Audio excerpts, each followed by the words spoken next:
It is now my pleasure to invite the Secretary General of the Commonwealth, the Right Honourable Patricia Scotland, to deliver her remarks. Mr. President, thank you for welcoming us to your beautiful, inspiring country. It is so wonderful to be in Rwanda and in this incredible, thriving, rising continent. Your Majesties,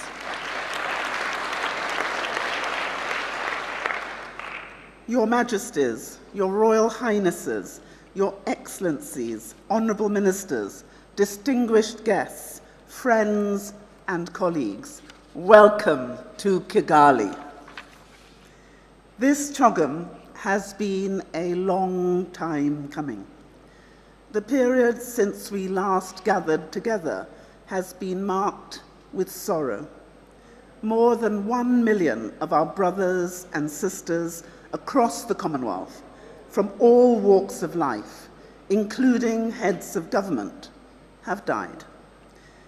And as we formally open this vital meeting, I invite you all to join with me in a moment of silent reflection in memory of them all.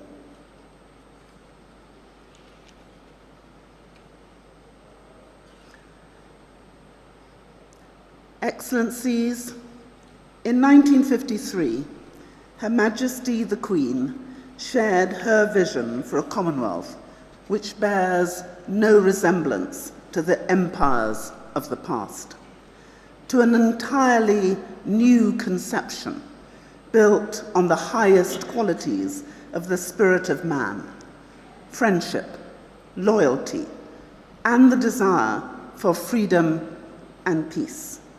An equal partnership of nations and races to which she would give her heart and soul. She has given her heart and soul. In the year of her Platinum Jubilee, with heartfelt thanks and the greatest admiration, we pay tribute to her.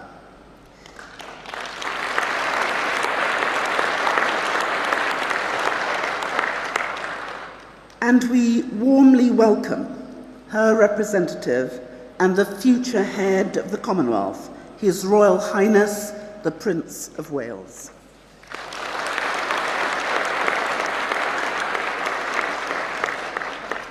Her Majesty's vision remains the standard against which we judge ourselves as a family of nations.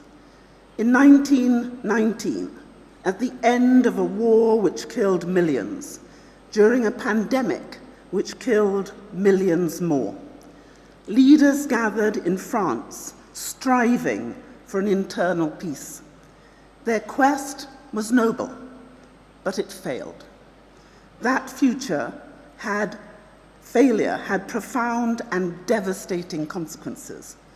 After the horrors and bloodshed of the Second World War, it fell upon a new generation to shape a just and lasting peace, and the international system as we know it today was born.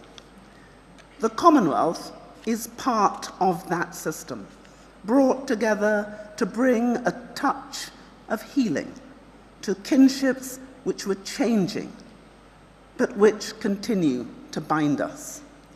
I believe profoundly that the Commonwealth today, in 2022, is a beacon within that international system, a place where people come together, where we work together, where no voice is louder or more important than any other, and where no one is left behind. Yes, we have shared interests and practical advantages, but we are the most significant grouping of countries in the history of the world, which is bound, above all, by values which we all aspire to.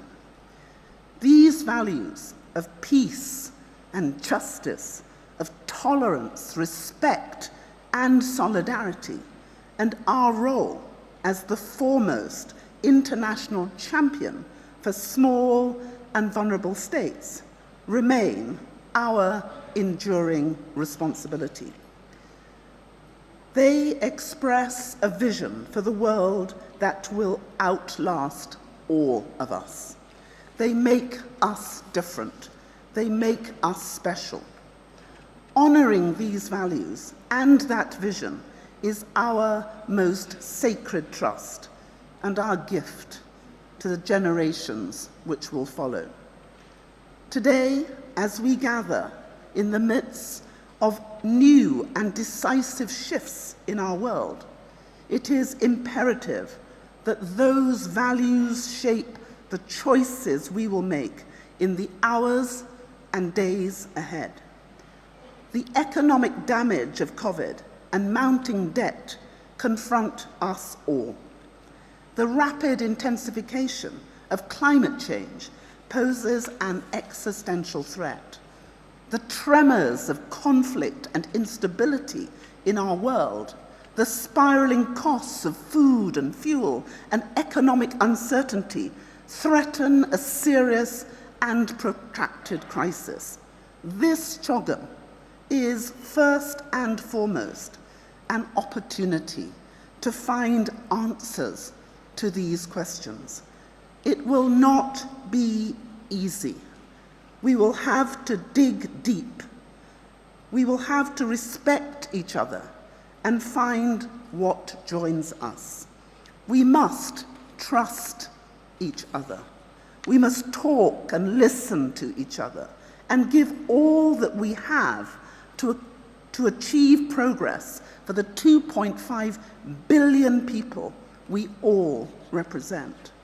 But here, in Rwanda, something else is at stake, something even more transformational. The world is changing. People are anxious. I understand the pressure on each and every head of state today. The last few years have shaken the kaleidoscope.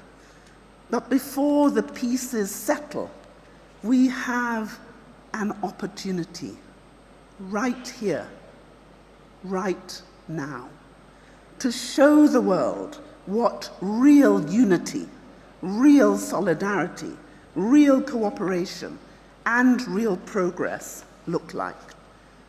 To have served as your Secretary General these past 6 years is the great honor and privilege of my life.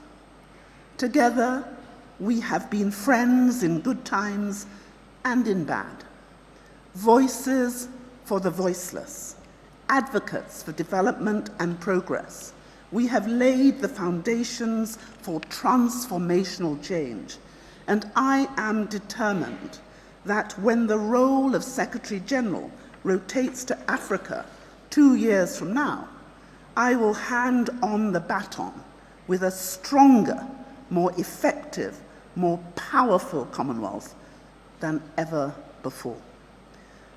I have an unshakable belief that we can take our Commonwealth to new heights, to hold our values ever closer, and to set an example for the whole world. As Her Majesty the Queen has said, it has always been easy to hate and destroy. To build and to cherish is much more difficult. This week, face to face with each other and in the presence of her son and heir, we have the greatest opportunity we will ever have to live up to those words. It is a huge task, but if our history tells us anything, it is that we can seize the moment with confidence in our values and each other. And I thank you.